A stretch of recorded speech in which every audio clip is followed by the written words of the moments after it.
Bom dia, futuros técnicos de enfermagem, bom dia. Essa aula aqui é a última aula da disciplina, no caso, dia 30, domingo da manhã, que a disciplina agora encerrou, né, com essa aula, e logo após, aí no período da tarde, você tem um AV2, né, a parte do domingo da tarde apenas, a aplicação do AV2, que é a abordagem de todo o assunto que foi trabalhado por nós. Então, a prova vai ter questões abordando as bactérias, terá questões sobre vírus, terá uma questão sobre fungos, focado nas micoses. Então, a mesma coisa, as bactérias de interesse vai ser o grupo de bactérias de interesse médico. Também vai ter uma questão ligada a protozoários, que você vai precisar dessa aula. Lembrando que todo o material está disponível na apostila de vocês, bem mais detalhado. Todos os slides das aulas utilizadas até hoje estão no grupo de vocês. É só pesquisar nas mídias, compartilhar no grupo, você vai ter acesso a todo o material, ok? A última aula da disciplina de microbiologia e parasitologia é algo bem simples. Nós vamos abordar os dois últimos assuntos da ementa. A ementa de vocês, ela tem dois assuntos. A microbiologia, né? Estão trabalhando. Nós vamos trabalhar introdução à parasitologia e protozoários. Então, nós vamos ter que trabalhar dois assuntos: parasitologia, protozoários, ok? O objetivo dessa aula para vocês, qual é o nosso objetivo de aula? Compreender a importância da parasitologia para a saúde. Este é o nosso objetivo. Nós não compreender qual é a importância dessa nova ciência para a saúde. E já o último objetivo é conhecer as características gerais dos protozoários. Então, você sair dessa aula sabendo a importância da parasitologia e conhecendo as características gerais, alcançamos o nosso objetivo, ok? E de fato, parasitologia é algo que você, na sua vida médica, na área da medicina médica, você vai encontrar muito.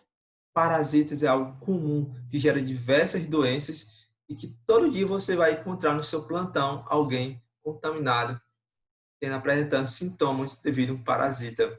Então, é algo que você vai se acostumar. Há uma diversidade de parasitas, diversas adaptações. Mas a parasitologia é uma ciência que estuda o parasitismo, ou seja, para ocorrer o parasitismo é necessário dois seres vivos. Primeira coisa que você coloca na mente, se há um parasita, há um hospedeiro. É uma relação entre indivíduos diferentes.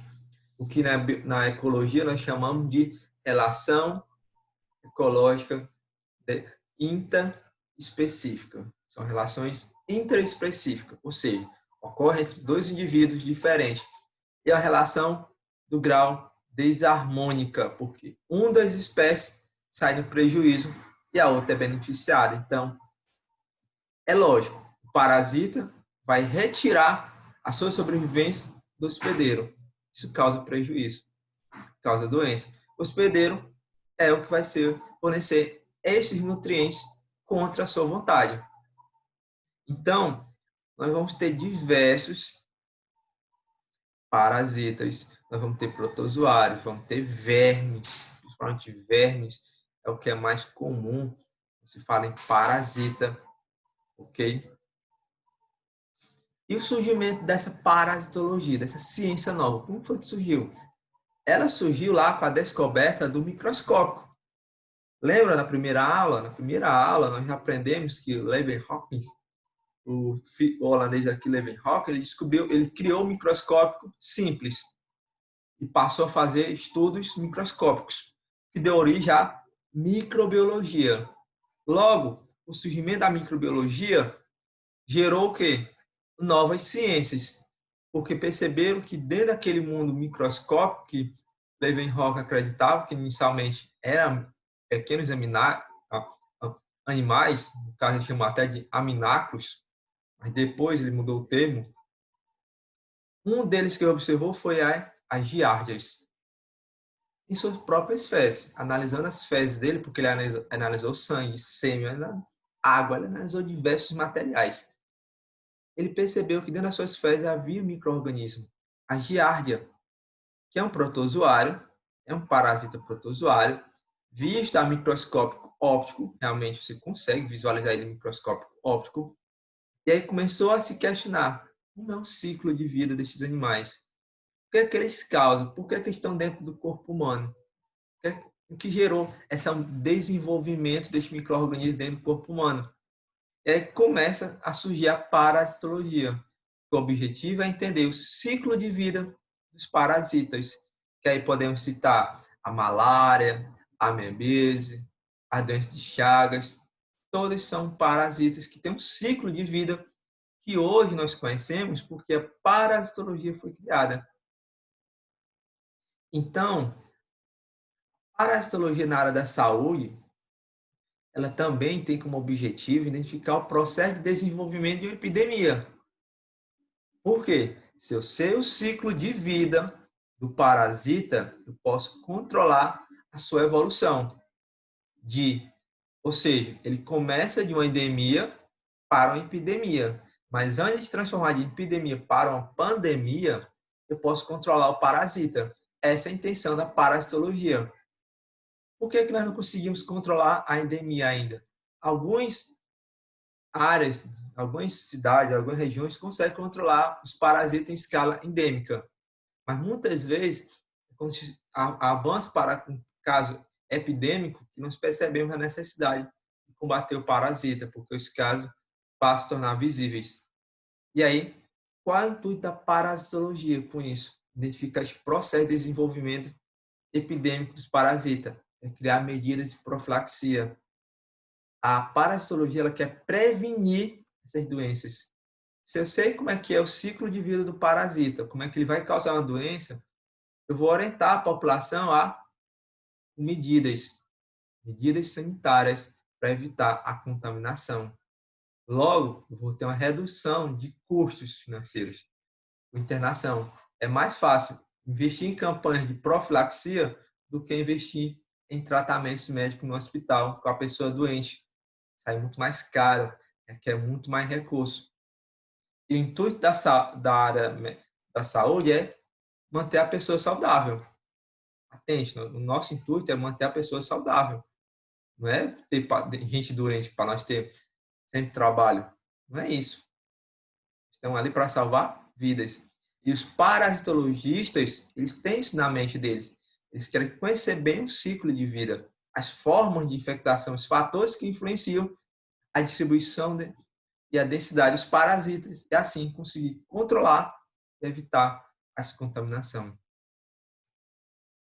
A parasitologia, que é essa ciência que estuda os parasitas e suas relações, engloba diversos filos. Nós temos filos protozoa, temos protozoários, que é do reino protista, nós temos nematóides, reino animal, verme, temos anelídeos, também outro verme, platelmintos, também vermes, nematóide aqui é um verme cilíndrico, como uma caneta, a famosa lombriga, cardias, a anelide aqui é o sanguessuga, comum em algum parasita. Platelminta aqui é a Tênia saginata solis, que é a famosa solitária, termo mais simples.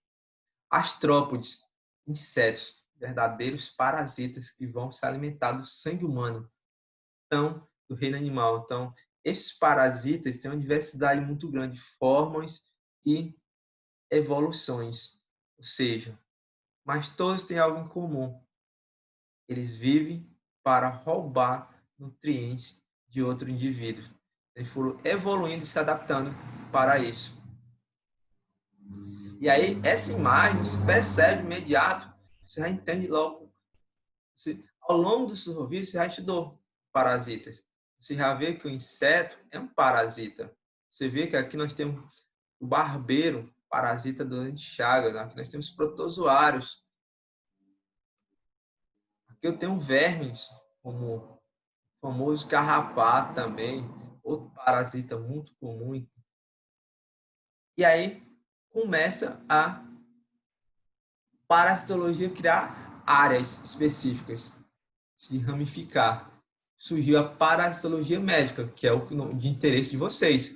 A parasitologia médica é o interesse de vocês, porque é essa ciência que vai realmente focar nas doenças causadas humanas, porque a parasitologia estuda tudo, desde doenças causadas com a planta, por os parasitas, para a agricultura, a outros animais, sem ser a espécie humana, na pecuária. Então, há uma diversidade muito grande para a histologia. E ela, para a histologia médica, foca no que são as doenças humanas causadas por parasita. Para entender o ciclo de contaminação e, consequentemente, compreender o ciclo de vida desse parasita, saber o que eu posso fazer para evitar o parasita, ou seja, as medidas de profilaxia, ou qual tratamento eu posso aplicar no paciente que vai quebrar o ciclo, impedindo a multiplicação desse parasita e, consequentemente, levando à cura do meu paciente. E essa frase aí é bem interessante para você entender a parasitologia. Wagner de Carvalho, algo bem interessante. Você vê de imediato, você pensa, não, é uma frase científica. Mas ele, Wagner, aqui em questão, o autor, ele foi bem certo. Realmente ele entendeu o sentido do parasitismo para a ciência. Isso, claro que ele levou para a vida, para relações entre as pessoas. Mas se você notar, ele não mudou nada. Ele pegou o princípio básico da ciência de parasitismo. Parasitas precisam de um outro ser vivo para poder sugar e continuar vivendo. É lógico, todo parasita depende de um outro ser vivo. Estes ainda são melhores que muitos, pois ao menos não faz isso com os da mesma espécie. Ou seja, claro que ele está associando isso aí a pessoas que são parasitas de outras pessoas. Está aproveitando da bondade, da inocência das pessoas, ou seja, da amizade. Só que o parasita real, o parasitismo da vida real, ele realmente faz isso. Ele jamais parasita indivíduo da mesma espécie. Se eu pegar dois carrapatos, se tiver um carrapato cheio de sangue já alimentado, o outro carrapato tiver sem sangue, pressão de alimento, ele não vai parasitar o carrapato com sangue. Ele vai tentar procurar encontrar uma vítima, mas jamais vai atacar o carrapato da sua espécie. Porque o parasita tem isso. Ele não ataca a sua própria espécie.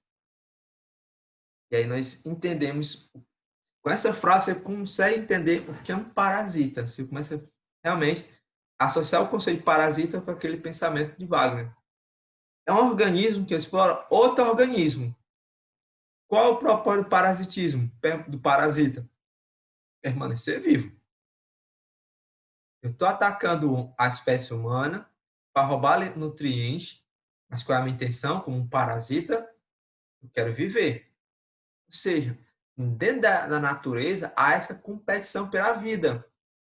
Lógico, tudo em torno da vida. Eu quero me manter vivo. O que é que eu posso fazer para me manter vivo? Tudo é uma questão de condições ambientais que geram todas essas adaptações. E algumas relações parasitárias são inofensivas. Por exemplo, a flora bacteriana, temos bactérias que são parasitas, vivendo em nosso organismo, se alimentando de restos de nutrientes, tirando algumas matérias, mas é uma relação que é benéfica, não vai gerar prejuízo, a menos que ela saia de controle. Aí realmente a multiplicação sem controle dessas bactérias gera uma infecção bacteriana. Mas outros casos realmente danificam o ser vivo ou mata o hospedeiro. É este grupo de parasitas que a parasitologia médica tem interesse maior. Se você acompanhou as aulas, percebeu que a medicina, o grupo da saúde, tem alguns micro-organismos de interesse maior. Primeira aula, nós apresentamos quais são as bactérias de interesse médico. Depois fomos trabalhar com vírus, depois fungos de interesse médico, divididos em classe, né, que são as micose superficial, cutânea, subcutânea, sistêmica. oportunistas. Parasitas também têm os grupos de interesse médico. E certamente nas próximas disciplinas de parasitologia ao longo do curso, você vai saber quais são melhor estes. Ou seja, é um campo muito extenso para esse tipo de estudo. É fascinante, é tanto que vocês vão ter mais aulas dessa disciplina em outras disciplinas, para entender melhor como é os parasitas. E para ser considerado um parasita, o que é que eu preciso ter? Para identificar um parasita? O organismo deve se alimentar de outro. Deve se alimentar de outro, ou roubar a energia do outro serviço. Ou seja, nós vamos se tornar como se fosse realmente obrigado a fazer aquilo. Se tornar obrigado. Como ele fala, como incubar ou criar um jovem. Ou seja, quem já é pai e mãe sabe que legalmente você é obrigado a cuidar do seu filho. Você não pode abandonar seu filho. Porque se você abandonar seu filho, você vai responder um processo criminal por abandono de incapaz. Ah, certo, eu tenho que dar uma casa para ele, manter uma casa. Além da casa, tem que ter o quê? Manter a alimentação dele. Você que é obrigado pela alimentação do seu filho. Ah, mas ele tem que procurar seu próprio alimento. Negativo. A lei garante que ele é responsabilidade sua. Você tem que dar comida ao seu filho. É a mesma coisa que o parasita tenta fazer. Essa analogia que está fazendo. Dentro do organismo, agora você vai me dar comida. Você é obrigado. Claro que o parasita vai utilizar meios para forçar isso. Que aí vai desenvolver as doenças. Ou seja, o parasita não deve trazer nada de bom para essa relação. Ele é neutro. Ele é neutro. E sempre o outro sai prejudicado. Ou seja, há uma relação de neutralidade. Ó, se eu estou roubando o trem seu, eu não posso dar nada em troca. Você tem que sair no prejuízo. E aí há inúmeros organismos que vai ter uma relação de forças mútuas no processo. A pessoa pensa que é parasitismo, chamada de simbiose. Só que na simbiose, o que acontece? Eu ajudo você, você me ajuda. Há uma relação mutualística. Ao contrário do parasitismo. Você me ajuda, mas eu não ajudo você. Só quero sua ajuda. Você me trabalha mais, mas não ajudo você. E aí, nessa relação aqui, eu sempre, para diferenciar o parasitismo do mutualismo, é o quê? Geralmente, plantões que você vai fazer. Aquele colega, aquele amigo mais perto. Né? Amigo, amanhã eu vou ter que sair, vou ter que resolver um problema. Você pode ficar no meu plantão? Você já está no plantão de 24 horas, faz um plantão de 48 horas. E depois, eu pago o plantão. E esse pago plantão nunca acontece. Sempre ela vai aparecer com outra desculpa, que não dá certo pagar o plantão que você cobriu para ela, e vai aparecer outro pedido. Olha, você ficou naquela outra vez, deu certo. Você pode ficar de novo para mim, cobrir o meu plantão?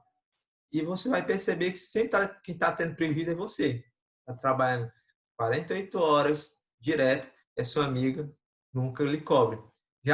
Isso é um parasita, né? Se tornar um parasita seu, aproveitando a sua bondade para tirar benefício. Ela sabe. Aí eu posso faltar meu plantão porque minha colega lá, ela pode cobrir o meu plantão. Ela pode fazer um plantão em 48 horas e eu ganhar o mundo. E eu não preciso pagar ela depois. Ela faz bondade mesmo. Se fosse uma relação de mutualismo, certo? Eu cobri o plantão seu. Agora, no próximo plantão que eu tiver, você vai cobrir o meu. Eu vou ficar livre. Aí é uma relação de mutualismo. Eu ajudo você. Eu ajudo você. Você me ajudou. Mas no parasitismo, não. Você só me ajuda, eu nunca lhe ajudo. Essa é uma diferença clássica. Tome cuidado. E uma das coisas interessantes que para a medicina, da área médica, é que há uma controvérsia se bactérias e vírus são considerados um parasita para termos médicos. Porque na medicina, para ser um parasita, eu tenho que ser uma célula eucariótica. Ou seja, eu tenho que ser um organismo eucariótico. Eles consideram parasita a partir dos protozoários em diante. Lembra que você estudou lá os seres vivos? Reino Monera, bactérias. Reino Protista, protozoários. Aí vem fungos, plantas, animais. Para algumas áreas da medicina, vírus e bactérias não são um parasita. Na verdade, eles não desenvolvem uma relação de parasitismo, porque a intenção deles é matar a célula. Então, estão mais para uma relação de predatismo, caráter ecológico, né? Há umas contradições, mas geralmente, para facilitar o termo, é, ele, ó, os médicos preferem alguns trabalhar com o termo geral da parasitologia. Vírus e bactérias também são parasitas. Mas se for detalhar realmente o conceito, em caráter médico, você percebe que não são. Então, e aí nós vamos ter os chamados parasitas que vivem dentro do organismo humano, que são chamados endoparasitas. Nós vamos ter os endoparasitas. Os ectoparasitismo é o que vive fora. Ectoparasitismo é o que vive fora do corpo humano. Mas geralmente o problema na área da medicina é os que estão dentro. Estes são os piores. E aí nós vamos ter uma classificação de parasitismo, pegando pela base da parasitologia geral. Nós vamos ter os chamados obrigatórios e facultativos. Qual a diferença, professor? Reprodução. Obrigatório, ele não sobrevive fora do hospedeiro. Ele é incapaz de se reproduzir fora do hospedeiro. Nós temos alguns vermes, temos alguns protozoários, vírus, que só conseguem se reproduzir dentro do hospedeiro. São endoparasitismo. E nós temos os facultativos. Ou seja, eles conseguem viver fora do hospedeiro. Ele consegue viver fora do hospedeiro e se reproduzir. Por exemplo, alguns fungos. Carrapato. Carrapato é um exemplo de parasita facultativo. Ele consegue viver longe das pessoas, principalmente dos pets, né? Dos cachorros, gatos, e consegue se reproduzir. Então, há uma variedade. Os mosquitos são parasitas facultativos, conseguem também se reproduzir sem uma pessoa. Então, há uma diferença. Ok? É lógico que a aula de parasitologia que está nessa disciplina é uma introdução para as próximas disciplinas que você vai ter e vai detalhar melhor este conteúdo dentro de outras disciplinas. Você vai entender essas relações parasitárias bem mais detalhado ao longo do seu curso. E aí nós chegamos aos protozoários, que é um parasita. O protozoário é um dos grupos de parasita. A palavra protozoário vem do grego, significa primeiro animal. E se você prestar atenção na aula, Leeuwenhoek, lá o que criou o microscópio, ele viu uma giardia nas suas fezes, que é um protozoário. E o primeiro termo que ele chamou para os micro-organismos era de animais, pequenos animais, chamados de amináculos. Por isso que protozoário tem o termo de origem primeiros animais, que depois foi descoberto que não eram os animais, aí criou este termo protozoário. Claro que é um termo, falando na taxonomia, cientificamente falando, não tem valor taxonômico, ou seja, é um nome, é apenas didático, que é usado para nomear organismos unicelulares, eucarióticos e heterotróficos. Obrigatoriamente, todos são eucarióticos, a célula tem núcleo, como vocês podem ver na imagem abaixo, todas as células têm núcleo, se localiza claramente o núcleo, são células unicelulares, você vê que isso é a única célula formando um indivíduo, heterotróficos, ou seja, são incapazes de produzir seu próprio alimento. Vocês não conseguem produzir seu próprio alimento, o que acontece? Eles vão procurar alimento. Acaba encontrando na espécie humana e nós fontes de alimento que gera doenças, por isso que eles se tornam parasitas.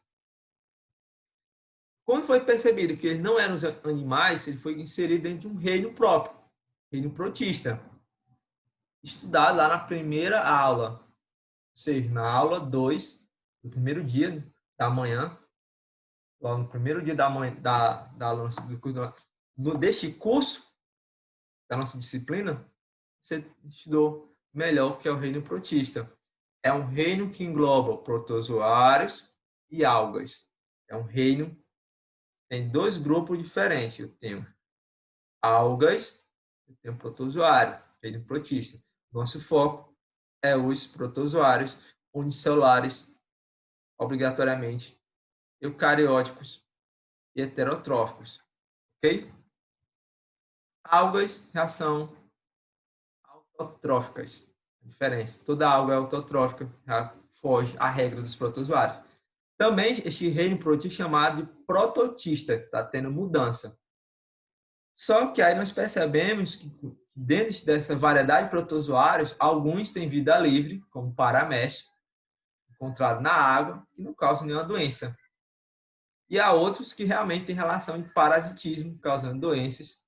Tem alguns que têm relação de comensalismo, vai ver com outro organismo, mas sem causar prejuízo. E os que têm mutualismo, tem uma relação de troca, de benefício. Como, por exemplo, o cupim. O cupim ele só consegue degradar a madeira porque ele tem dentro do seu trato intestinal um protozoário que vai quebrar a celulose. O protozoário quebra a celulose e tem o seu alimento. E o cupim, agora, com a celulose quebrada, ele vai ter glicose, ele consegue degradar. Então, é uma relação de mutualismo. Eu lhe ajudo, você me ajuda. Isso é encontrado em diversos ambientes, principalmente úmidos, aquáticos, ambiente de água doce, salgada. Então, sempre aquele cuidado quando se fala em parasitas. Ao consumir a água, sempre tratada, você pode encontrar protozoários. É um grupo que, para você ter ideia, a classificação deles, básica, é através da locomoção. Eles são classificados pela locomoção.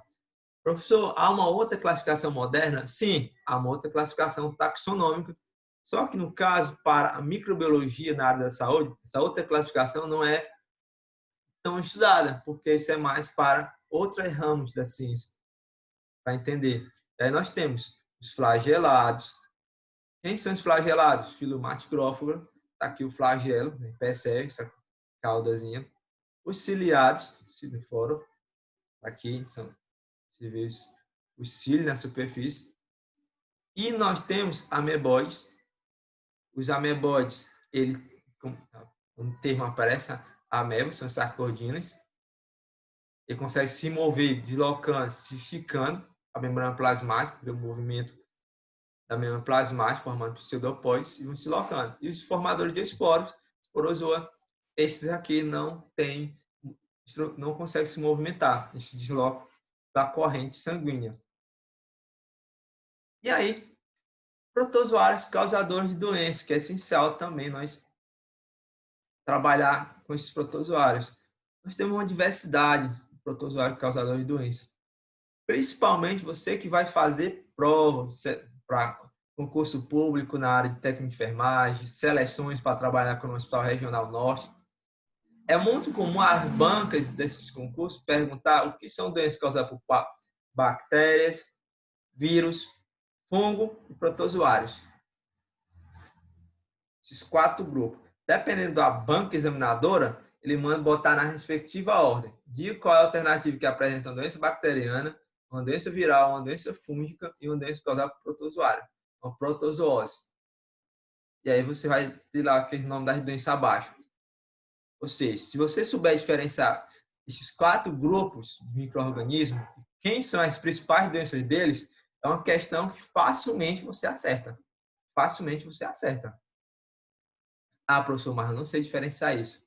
Aí você vai ter dificuldade. É por isso que eu ressalto. Estude a apostila de microbiologia. Aprofunde mais sobre os conhecimentos. Procure outras informações complementares.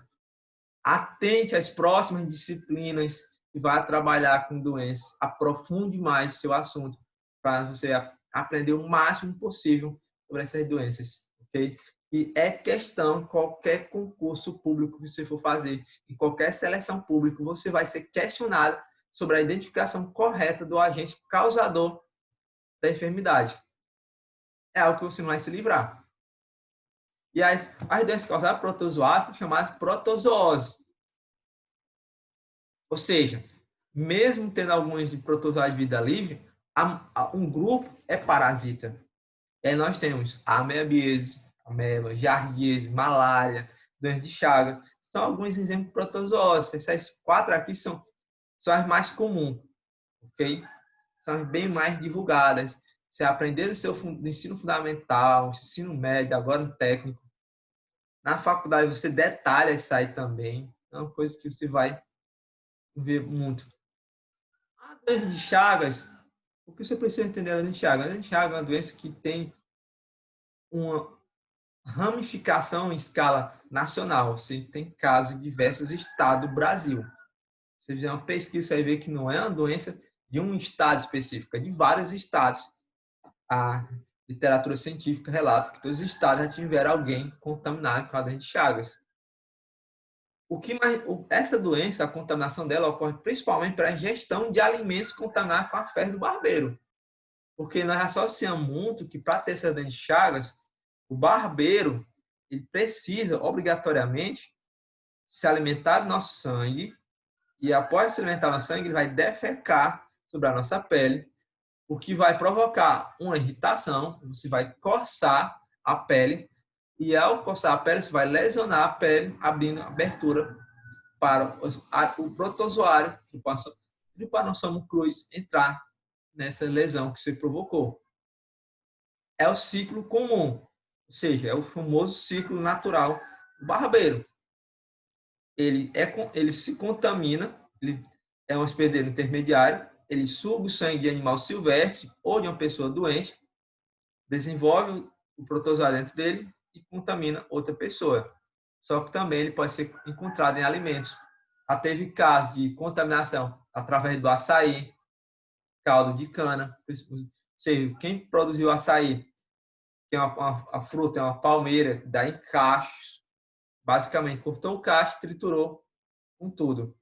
Não fez a retirada dos frutos manualmente e acabou triturando barbeiro e açaí. Caldo de cana, a cana tem a folha dela junto ao caule dela. Muitos não faz isso, simplesmente triturou a cana com casca e tudo, e folha.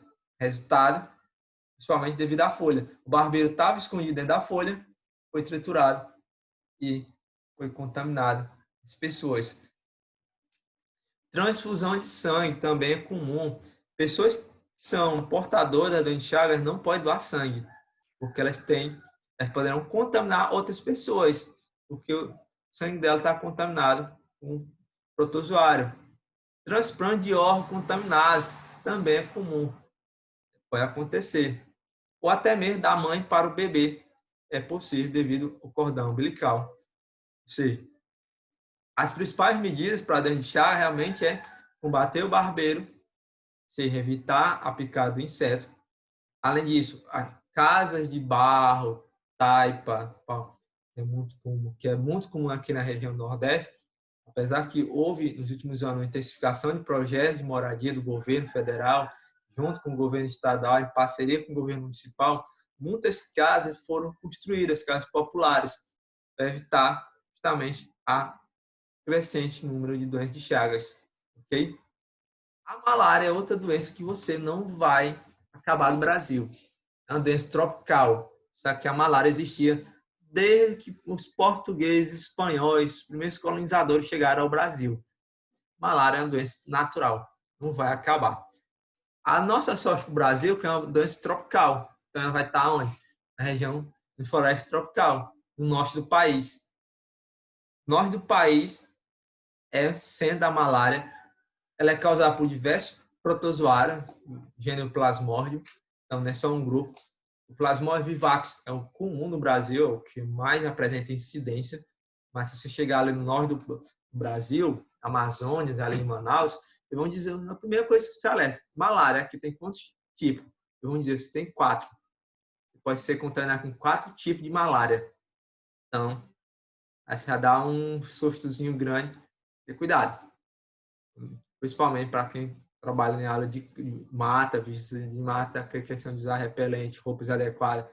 Pensa no trabalho que se dá para ajudar a floresta amazônica. É algo muito lindo, mas tem que ter um cuidado. E a malária é transmitida ao homem através da picada do mosquito. Ou seja, tem um parasita, o mosquito vai precisar do sangue da pessoa e além de roubar nosso sangue, ainda dá um prejuízo para nós ainda maior. Leva um parasita, que é o protozoário da malária, plasmódio. Também pode ser transmitido pela transmissão de sangue, ou seja, pessoas contaminadas. O ciclo é bem simples. O detalhe é apenas a fêmea do mosquito anófeles é que vai precisar de sangue. Ela é contaminada com parasita, aí pica uma pessoa sadia, infectando essa pessoa. O parasita ele vai diretamente se alojar no fígado da pessoa e depois se multiplicar pela corrente sanguínea. Aí outro mosquito fêmea saudável pica essa pessoa doente, se contamina, infecta a nova pessoa sadia e o ciclo continua. Essa pessoa desenvolve um parasita que se multiplica no fígado, do fígado passa para a corrente sanguínea e vai gerando todo o ciclo da malária. A amebiase, pronto, essa aqui não é uma doença típica do norte do país, em todo o Brasil, principalmente Nordeste, Norte, Centro-Oeste, regiões que ainda têm um desenvolvimento um pouco deficitário comparado com Sul e Sudeste, que tem um desenvolvimento até bom da rede de esgoto, de água, nós ainda temos uma dificuldade. Porque a ameba ela se dá para a ingestão de alimentos e água contaminada pelas fezes, ok? Contendo cisto da ameba. Alguns casos também por via sexual, através do contato oral ou anal, mas isso é raro, raramente. O principal problema é se alimentar de alimentos contaminados com o cisto da ameba, que a pessoa doente, ao defecar, ela vai liberar os cistos, são ovos da ameba. Esses cistos poderão contaminar água e alimento, aquele velho ditado. Sempre lave bem os alimentos. Sempre procure tratar a sua água para evitar a ameba, que é um protozoário, que vai se alojar no intestino da pessoa e vai roubar nutrientes. Ele se aloja dentro do intestino para roubar nutrientes, ok? A giardíase, que por sinal o Leeuwenhoek tinha, né? O cara descobriu que tinha giardia ao examinar suas fezes, exatamente como a ameba. Mesmo no exame do laboratório nós da bioquímica, quando quer saber se a pessoa está contaminada com giardia ou ameba, é exame de fezes. Nós vamos primeiro localizar a presença de cistos. Localizando esses cistos, nós vamos fazer a cultura dele para saber se é ameba ou giardia ou outros protozoários. Mas a contaminação mesmo, que é a ameba, a giardia, água e alimentos contaminados. É um protozoário flagelado, enquanto a ameba não é flagelado, se desloca, é ameboide, é do filo sarcodino, se desloca por movimento da membrana. E é o mesmo procedimento, libera os cistos nas fezes contaminadas. Ou seja, quando o Leeuwenhoek ele analisou suas fezes, ele viu a presença de giardia.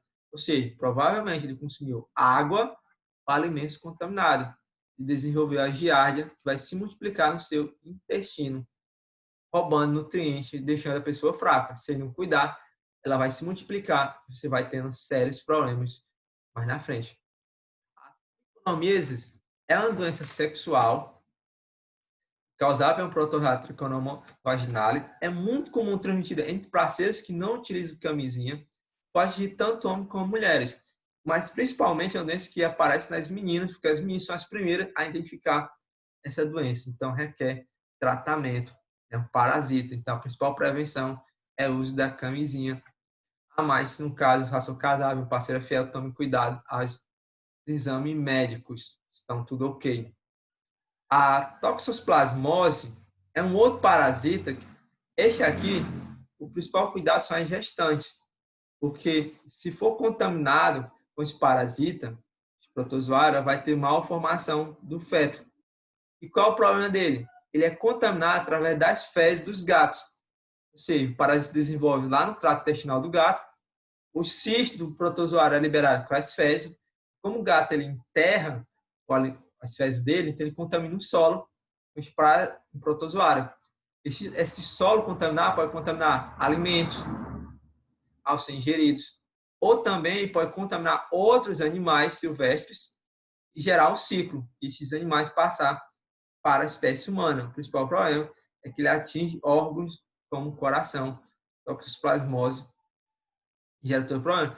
Ou seja, até ao consumir carnes e aves, e animais contaminados com toxoplasmose, se não bem cuidado, você desenvolve a doença. Vai afetar tanto a gestante como as pessoas normais, coração e tendo problemas sanguíneos. A leishmaniose, que é a última, a leishmaniose, que é a leishmaniose sagaz, que é uma doença que provoca o famoso calazar. A leishmaniose viral é uma zoonose, ou seja, é transmitida de um animal para um homem. Ou seja, no Brasil nós temos casos, 90% leva ao óbito, por isso que é uma doença que requer tratamento, porque a calazar requer um tratamento. Então, o que acontece? O mosquito palha contamina o cachorro, que se torna um reservatório da leishmaniose. Outro mosquito sadio se alimenta de cachorro e leva para a pessoa, onde vai desenvolver todos os sintomas que poderá levar à morte dele, o leishmaniose, se caso não for tratado. Então, realmente é combater o mosquito. Infelizmente, os animais contaminados com leishmaniose não há um tratamento gratuito, o animal é morto, é sacrificado, para evitar contaminar a população. Lógico que essa aula é uma aula de introdução aos protozoários. Realmente você dê uma estudada melhor na apostila, dê uma estudada, aprofunde mais. Como eu sempre falo, qualquer dúvida, entre em contato, que eu vou estar disponível para você, ok? Facilita bastante. E aqui nós temos aí referências que nós trabalhamos ao longo dessa disciplina. Tem vários livros, tem Microbiologia Básica, do Barbosa, temos aí também o Microbiologia Médica, de Muharrem, também. Há vários livros que eu recomendo que depois você dê uma estudada melhor, se aprofunde, porque conhecimento é a chave do sucesso, ok? E atente para vocês, atente. A nossa disciplina encerrou agora com essa aula. Vocês têm duas avaliações, a V1, que é uma pesquisa sobre doenças bacterianas. Você deve fazer uma pesquisa sobre 10 doenças bacterianas, descrevendo a bactéria, os sintomas, tratamento, profilaxia, é a V1. Teremos uma prova online agora no período da tarde. Essa prova vai estar disponível no período da tarde, domingo, uma prova online, 10 questões, objetivo de múltipla escolha. Ok? Soma-se a nota da V1 mais o AV2, divide por 2, chega a sua média, ok? Então, boa prova daqui a pouco para vocês, às 14 horas do domingo, dia 30, a prova vai estar disponível para vocês. Então, tchau, foi um prazer dar aulas para vocês, ok?